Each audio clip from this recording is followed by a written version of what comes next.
Ինչ անել օդային տագնապ ազդանշանի դեպքում, ուր գնալ եւ որտեղ պատը սպառվել։ Այս եւ այլ կարևոր հարցերի շուրջ քաղաքացիների տեղեկացվածությունը բարձրացնելու նպատակով փրկարարծառայողները շարունակում են իրականացնել իրազեկման աշխատանքներ։ Բաժանվել են մոտ 3000 տեղեկատվական հուշաթերթիկներ, որոնց մեջ ներառված են օդային տագնապի ժամանակ բնականոն վարվելակերպի կանոնները, տարբեր իրավիճակներում, եթե գտնվում ենք տանը, դրսում, տարբեր վայրերում, միաժամանակ նաև բոլոր շենքերի նկուղային հատվածների դիմաց, այսինքն առաջի հարկերում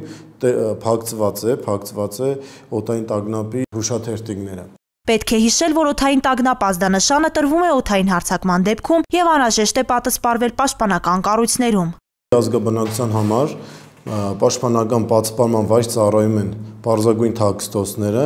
որոնց մեջ մտնում են նկուղները, գետնախորշերը, հանքախորշերը, մետրոպոլիտենը, դրանք պարզագույն թաքստոցների ամբողջություն են, որը ցույց է տվել, որ նկուղային հարկերն են ամենավտանգ վայրերը հանդիսանում։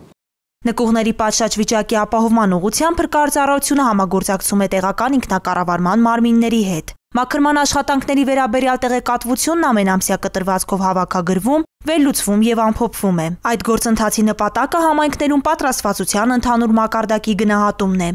Փրկարարծառայության կողմից մշտապես իրականացվում են տարբեր միջոցառումներ, վստահ լինելու համար, որ բնակչությունը տեղյակ է ինչպես պետք է վարվի ազդանշաններ լսելու դեպքում։ Ներկայումս Երևան քաղաքում տարբեր տարածքներում իրականացվում են փորձարկումներ շչակների,